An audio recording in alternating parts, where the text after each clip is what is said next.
చాలా మంది ఎన్ఆర్ఐ కస్టమర్లు మమ్మల్ని అప్రోచ్ అవుతారండి.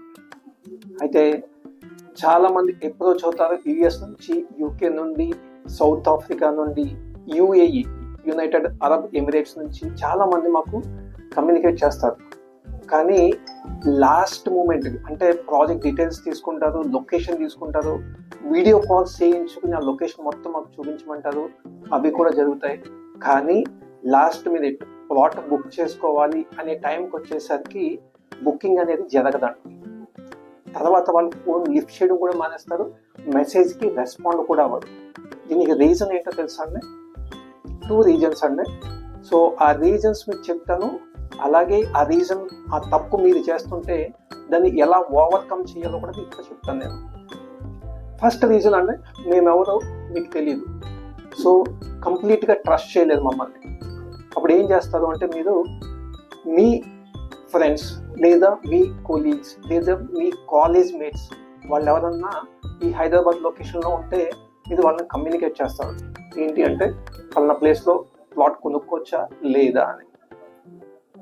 అయినా ఫార్మా అయితే ఫార్మా, జావా డెవలపర్ అయితే జావా డెవలపర్, లేదు అంటే వాళ్ళ స్ట్రీమ్ ఏదైతే అందులో ఎక్స్పర్ట్స్ అండి వాళ్ళు. సో వాళ్ళు మీకు ప్రాపర్గా గైడ్ చేయలేరు. వాళ్ళకి తెలిసిన ఇన్ఫర్మేషన్ మాత్రమే ఇస్తారు, లేదా మిమ్మల్ని ప్రాపర్ డైరెక్షన్లో కాకుండా వాళ్ళకి తెలిసిన డైరెక్షన్లో మిమ్మల్ని తీసుకువెళ్తారు. సో మీకు అనుకున్న మీ ఇన్ఫర్మేషన్ ఏదైతే ఉందో దానికి వాళ్ళకి మీకు మ్యాచ్ అవ్వదు.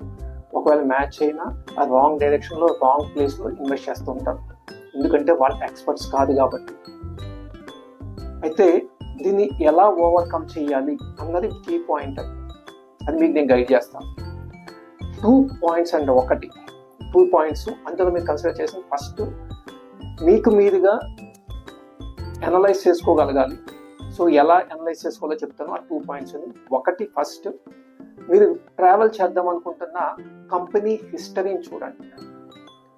ఆ కంపెనీ ప్రీవియస్గా వెంచర్స్ వేసి ఎవరినైనా చీటింగ్ చేసిందా, లేదు అంటే మనీ తీసుకుని ఎవరికైనా రిజిస్ట్రేషన్ చేయలేదా క్లయింట్స్కి, లేదా ఆ కంపెనీ మీద రేరా కేసెస్ ఏమన్నా ఉన్నాయా, లేదు అంటే ఏదన్నా ఎఫ్ఐఆర్ ఫైల్ అయిందా కంపెనీ మీద. ఇలాంటి హిస్టరీని చూడండి. ఒకవేళ అలాంటి హిస్టరీ లేదు లేదా ఉంది అంటే మీరు ఆ కంపెనీతో ట్రావెల్ చేయొద్దు. లేదు అనుకుంటే కనుక కంపెనీ మీరు సెలెక్ట్ చేసుకోవచ్చు.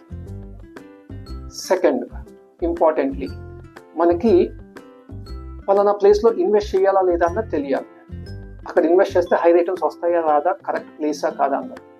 సో ఇప్పుడు మనకి ఎలాగ షార్ట్ లిస్ట్ చేసుకోవచ్చు అంటే, మనకి హై రిటర్న్స్ ఎప్పుడు వస్తాయి అంటే కనుక అక్కడ పాపులేషన్ పెరిగినప్పుడు మనకి హై రిటర్న్స్ వస్తాయి. సో పాపులేషన్ పెరగాలి అంటే ఎంప్లాయ్మెంట్ జనరేట్ అవ్వాలి. సో అక్కడ ఎంప్లాయ్మెంట్ జనరేట్ అయ్యే ఛాన్సెస్ ఏంటి అన్నది మీరు రీసెర్చ్ చేసుకోండి. సో ఎంప్లాయ్మెంట్, ఫర్ ఎగ్జాంపుల్, మీరు ఇన్వెస్ట్ చేద్దాం అనుకున్న సరౌండింగ్స్కి 30 కిలోమీటర్స్ వరకు మీరు ఇన్వెస్ట్ చేయొచ్చు అండి. ఎప్పుడు అంటే కనుక అక్కడ ఎంప్లాయ్మెంట్ 1 lakh ఉన్నప్పుడు, 1 lakh కన్నా అబోవ్ ఉంటున్నాయి ఇప్పుడు అన్నీ వచ్చే సెజ్ అన్నీ కూడా. సో 1 lakh ఎంప్లాయ్మెంట్ ఉన్నప్పుడు 30 కిలోమీటర్ రేడియస్లో మీరు ఎక్కడైనా ఇన్వెస్ట్ చేసుకోవాలి. అయితే ఈ 30 కిలోమీటర్ రేడియస్లో మళ్ళీ ఎక్కడ ఇన్వెస్ట్ చేసుకోవాలి అన్న క్వశ్చన్ వస్తుంది. ఒకటి, అది రెసిడెన్షియల్ జోన్ అవ్వాలండి. సెకండ్ వచ్చేసి, మీరు ఇన్వెస్ట్ చేస్తున్న లొకేషన్ దగ్గరలో ఒక 2-3 కిలోమీటర్స్, 4 కిలోమీటర్స్, 5 కిలోమీటర్స్ వరకు కూడా అది టౌన్ అయి ఉండాలండి, విలేజ్ అయి ఉండకూడదు. సో మున్సిపాలిటీస్, మేజర్ మున్సిపాలిటీస్ కానీ టౌన్స్ కానీ దగ్గరలో తీసుకుంటే, సో వచ్చిన ఎంప్లాయ్ వాడికి కావాల్సిన లైఫ్ లివింగ్కి కావాల్సిన ఇన్ఫ్రాస్ట్రక్చర్ మొత్తం ఉండాలి. అంటే లివింగ్కి కావాల్సిన super markets, schools, hospitals, malls, so ఇలాంటివన్నీ ఫ్లెక్సిబుల్గా మనకి వీలుగా ఉండే ప్లేస్ ఏదైతే ఉందో అక్కడికి వెళ్ళి రెసిడెన్షియల్ పీపుల్ ఉంటారు కాబట్టి, సో ఆ 5 కిలోమీటర్ రేడియస్లో తీసుకుంటే మీకు అప్రిసియేషన్ వస్తుంది. అలాగే 1 lakh పీపుల్ ఎంప్లాయ్మెంట్ ఉంది అంటే, ఫర్ ఎగ్జాంపుల్ 1 lakh ఎంప్లాయ్మెంట్ ఉంది అనుకుంటే కనుక 1 lakh సరిపోదండి.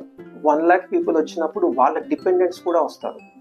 అంటే ఒక పర్సన్కి డిపెండెంట్ అయితే వైఫ్ అండ్ కిడ్స్ ఉంటారు, లేదా పేరెంట్స్ ఉంటారు.